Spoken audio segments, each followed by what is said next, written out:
नमस्कार दोस्तों।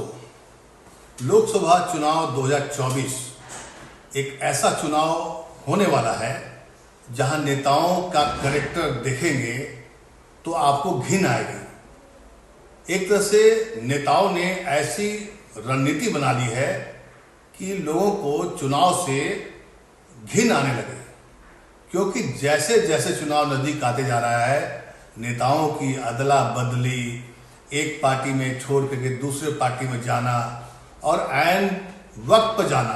टाइमिंग भी देखिए, कोई कांग्रेस छोड़कर बीजेपी जा रहा है, कोई बीजेपी छोड़कर कांग्रेस में आ रहा है। और जिस तरीके से बेशर्मी से, जिस बेहयाई से एक दूसरे को गाली देते हैं। कल तक जो कांग्रेस का पट्टा पहने थे वो बीजेपी का पट्टा पहन रहा है, कोई बीजेपी का पट्टा पहना हुआ था तो कांग्रेस का पहन रहा है। आपको लगेगा कि ऐसी राजनीति से बेकार है ऐसी राजनीति। क्या ये नेताओं की एक स्ट्रेटजी है? क्या लोकतंत्र में राजनीति को इतना घिन बना दो, इतना वाहियात कर दो कि आम आदमी वोट देने से सोचे कि क्या फायदा है ऐसे पार्टियों को वोट देना? बड़ा दिलचस्प है ये पूरा, अगर आप सोचेंगे तो। अभी देखिए विजेंद्र सिंह हो, कांग्रेस के साथ में थे, अभी बीजेपी आ गए।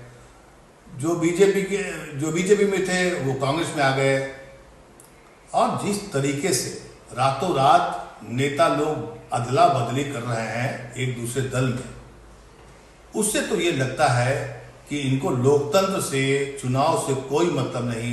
उनको मतलब है तो सिर्फ अपनी सत्ता से। ये सवाल इसलिए मैं आपके सामने रख रहा हूं क्योंकि अभी 3 नेताओं ने ऐसी ऐसी बातें की कि हमें सनातन धर्म पर गर्व है और इसलिए हम छोड़ के आ रहे हैं। हमें कांग्रेस नेताओं ने, हमने ये कहा, हमने वो कहा। और जो बीजेपी छोड़ रहा है वो बीजेपी को एक तरह से भला बुरा कह रहा है। जो सबसे इंटरेस्टिंग बात है, मुक्केबाज एक है विजेंद्र सिंह।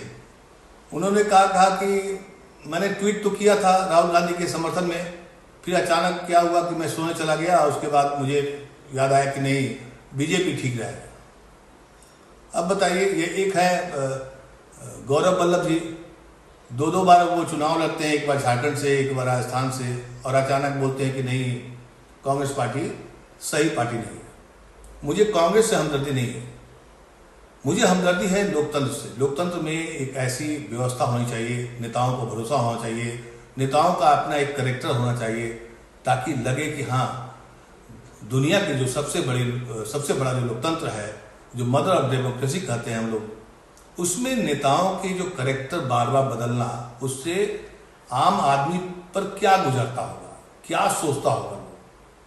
ये अलग बात है कि अगर आप किसी पार्टी के समर्थक हैं तो आप उसको वोट दे दीजिएगा, लेकिन लोकतंत्र का मजाक कैसे उड़ा रहे हैं ये कुछ नेता, और उसको प्रेशर दे रही है तमाम पॉलिटिकल पार्टियां,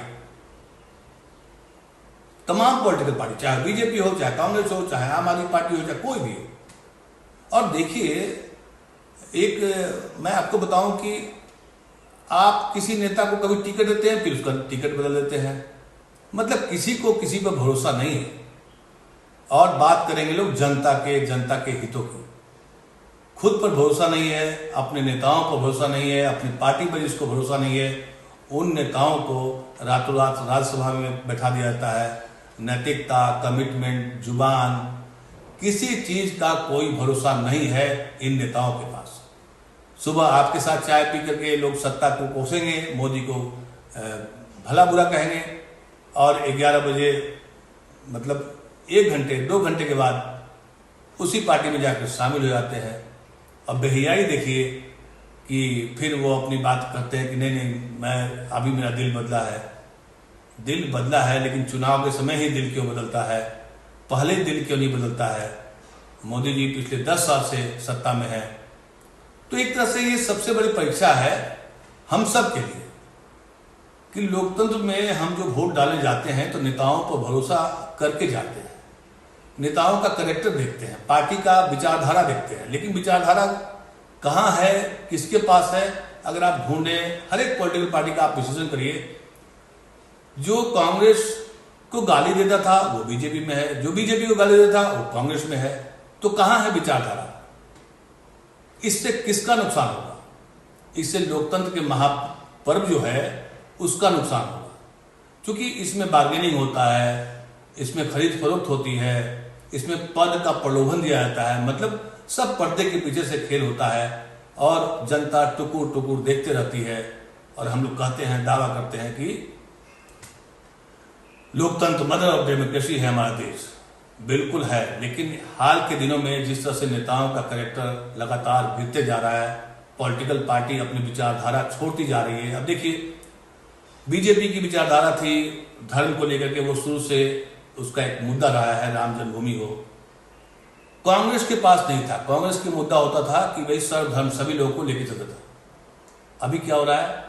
कास्ट पॉलिटिक्स, जिसकी जितनी हिस्सेदारी उसकी उतनी भागीदारी। ये कांग्रेस का कैरेक्टर नहीं था, लेकिन चुनाव जीतना है, और चुनाव जीतने के समय में पार्टियां येन केन प्रकार अपने विचारधारा को ताक पर रख रही है और ऐसे लोगों को शामिल कर रही है जिसका विचारधारा, जिसका नैतिकता, जिसका कमिटमेंट, जिसका जुबान से कोई लेना देना नहीं है। ये बहुत बड़ा संकट है लोकतंत्र के इस महापर्व के लिए, क्योंकि देखिए ये पर्व फिर 5 साल के बाद आएगा, तब तक फिर नेता जो हार जाएंगे फिर इधर चले जाएंगे। क्या हमारे लोकतंत्र में ये सब शोभा देता है, या ये एक तरह से साजिश है कि लोगों का मन इतना घिन हो जाए, इतना मन पक जाए कि क्या फायदा वोट देने से, आखिर वोट देंगे इधर, कल चला जाएगा उधर। ये एक बड़ा सवाल है, क्योंकि अभी हाल में एक रिपोर्टर ने, एक न्यूज 24 के चैनल के रिपोर्टर हैं राजीव रंजन सिंह, माहौल क्या बनाते हैं, अच्छा कार्यक्रम है।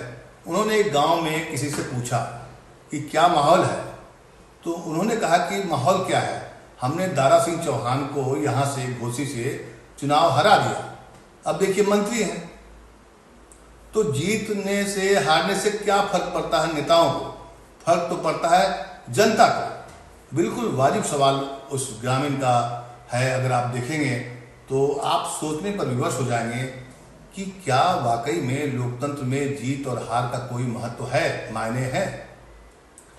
क्योंकि जो हार जाता है, जिसको जनता हरा देती है, मतलब उसकी नीतियां पब्लिक को पसंद नहीं आई, लेकिन वो व्यक्ति बन जाता है मंत्री। ये विडंबना कहिए या राजनीति में आ रही गिरावट कहिए या विचारधारा का एक तरह से कंगालीपन कहते हैं उसको, मतलब विचारधारा बिल्कुल नहीं है, नाम की विचारधारा है। अभी देखिए गौरव वल्लभ साहब हैं, कांग्रेस के तेज तर्रार प्रवक्ता हैं। कभी एक जमाने में ट्रिलियन में कितने जीरो होते हैं, इस सवाल को लेकर के बीजेपी के जो तेज तर्रार प्रवक्ता हैं संबित पात्रा, उनकी धिक बांध दी थी लाइव न्यूज शो में। उन्होंने पूछा था कि बताइए 5 ट्रिलियन में कितने नंबर होते हैं, और संबित पात्रा नहीं जवाब दे पाए थे। वैसा प्रवक्ता, वैसा नेता, ये नेता नहीं है, ये प्रवक्ता है। दरअसल ये प्रवक्ता है, इसलिए इनके आने जाने से कोई फर्क नहीं पड़ता है। मुझे ऐसा लगता है कि ये लोग नेता नहीं है, प्रवक्ता है। अच्छा बोलना मतलब प्रवक्ता होता है, नेता का मतलब होता है सड़क पर आना, जनता के लिए काम करना। वो गौरव वल्लभ साहब अचानक उनका हृदय परिवर्तन होता है और एक दिन पहले लेटर लिखते हैं और दूसरे दिन पार्टी ज्वाइन कर लेते हैं। तो कई बार मन विचलित होता है। बॉक्सर विजेंद्र सिंह का भी हाल देखिए, उनकी एक बाइट अगर सुनेंगे आप, सोशल मीडिया पर काफी वायरल है। उन्होंने कहा कि रिपोर्टर ने पूछा कि आपने तो राहुल गांधी का ट्वीट किया था सुबह में, उसका समर्थन किया था, फिर अचानक कैसे आ गया बीजेपी में? तो उसने कहा, विजेंद्र सिंह ने कहा कि हाँ, वो ट्वीट करने के बाद मैं सोने चला गया, सोने के बाद उठा लगा कि नहीं, मुझे बीजेपी में जाना चाहिए। बताइए कितना आसान है ये कह देना। खैर, ये रोग जो है ये सिर्फ बीजेपी और कांग्रेस का नहीं है, ये आज की दलीय व्यवस्था में इतनी गिरावट आ गई है। जैसे एक जमाने में कभी रातों रात एक पार्टी दूसरी पार्टी में शामिल होकर के सरकारें बदल जाया करती थी, बाद में एंटी डिफेक्शन लॉ लाया गया कि आप पार्टी तोड़ करके नहीं जा सकते हैं, छोड़ कर नहीं जा सकते हैं, आपको इतना बहुमत चाहिए तभी आप पार्टी को आप डिवाइड कर सकते हैं।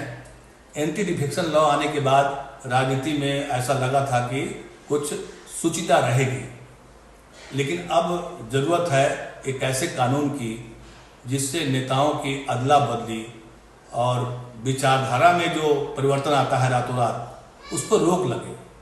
क्योंकि रोक नहीं लगेगी तो उससे क्या होगा कि पब्लिक यानी जनता के मन में एक ऐसा भाव आएगा कि वोट देने से फायदा क्या, हम वोट देंगे, वो जीतेगा या हारेगा, अगर उसकी पार्टी सत्ता में आ गई या वो हार जाता है तो वो मंत्री बन जाएगा या कुछ पद हासिल कर लेगा।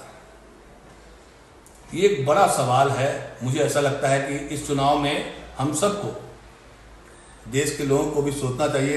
राजनीतिक दलों को तो ये सोचने का समय नहीं है, क्योंकि उन्हें चुनाव जीतना है, सत्ता पर काबिज होना है, कोई भी पार्टी हो। मैं फिर बार बार बोल रहा हूँ, इस खेल में सभी राजनीतिक दल शामिल है। कांग्रेस भी उसी तरीके से, अभी झारखंड से एक राम टहल चौधरी हैं, वो काफ़ी पुराने बीजेपी के नेता थे, वो उनका भी मन बदलता है और चले आते हैं कांग्रेस में, और कांग्रेस भी उनको वेलकम करती है। कहने का मतलब ये है कि राजनीति में जो गिरावट आ रही है और जो नेताओं की जो अदला बदली हो रही है, और जिस तरीके से ऐसे नेता ऐन वक्त पर पार्टी छोड़ रहे हैं, उससे खतरा किसको है? आम वोटर के मन में आएगी निराशा, घिन आएगी, राजनीति से मतलब नफरत होगी, राजनीति में आने की इच्छा नहीं होगी किसी की। फायदा क्या होगा? क्योंकि हर आदमी फायदा के लिए काम करता है। हम वोट देते हैं तो फायदा के लिए वोट देते हैं। क्यों देते हैं? कि अच्छी सरकार चुने, हमारा देश आगे बढ़े, यही फायदा होता है एक वोटर का। लेकिन नहीं, वोटर का तो सिर्फ एक ही बार फायदा होता है 5 साल में। नेताओं को छूट मिली है कि वो रातों दिन कभी भी 24 घंटे में 3 बार 4 बार 5 बार किसी वक्त, उनके लिए कोई टाइमिंग फिक्स नहीं है। वोटर के लिए टाइमिंग फिक्स है 5 साल में सिर्फ एक बार। ये एक बहुत बड़ी समस्या है। और हाल के इस चुनाव में, लोकसभा 2024 का जो चुनाव हो रहा है, इसमें तो जिस तरह से नेताओं का जो होड़ लगा हुआ है, ऐसी रेस लगी हुई है कि कैसे हमको टिकट मिल जाए और ऐन वक्त पर हम पार्टी और विचारधारा को दे तिलान ले और जीत जाए। देश से, विचारधारा से या जनता के साथ में दिए गए कमिटमेंट से उनका कोई वास्ता नहीं। ऐसे नेताओं को सबक मिलना चाहिए। और सबक कौन देगा? वोटर देगा। मुझे लगता है कि लोकसभा 2024 के चुनाव में तमाम ऐसे नेताओं को जो ऐन वक्त पर अदला बदली किए हैं, कर रहे हैं, उनको सबक सिखाया जाना चाहिए, ताकि पार्टियां भी सीखें कि जो अदला बदली करते हैं उनको जनता से समर्थन नहीं मिलेगा। और मुझे लगता है कि केंद्र सरकार को, जो भी सत्ता में आए सरकार, उसको एक ऐसा कानून बनाना चाहिए कि चुनाव के समय आपको अदला बदली नहीं करना है। अगर आपको पहले जाना है तो चले जाइए। चुनाव के समय में स्वच्छ राजनीति का माहौल बना रहे, वोटरों के प्रति, वोटरों के मन में निराशा नहीं आए। ये मैं सामान्य बात नहीं बोल रहा हूँ, बहुत घिन आने लगी है। मैं भी चाहता हूँ कि राजनीति में आऊँ, लेकिन कई बार सोचता हूँ कि राजनीति में आने से फायदा क्या होगा? जो तेज होगा, जो चालाक होगा, जो ऐन वक्त पर विचारधारा छोड़ देगा, उसको मिल जाएगा मलाई का पद। तो ये एक बहुत बड़ा संकट है। और सोशल मीडिया पर मुझे लगता है कि एक अभियान चलना चाहिए कि नेताओं की अदला बदली पर रोक लगे। आपका क्या कहना है? आप क्या सोचते हैं नेताओं की अदला बदली पर और उनकी विचारधारा बदलने पर? हमें अपना कमेंट करके फीडबैक जरूर दीजिए। नमस्कार।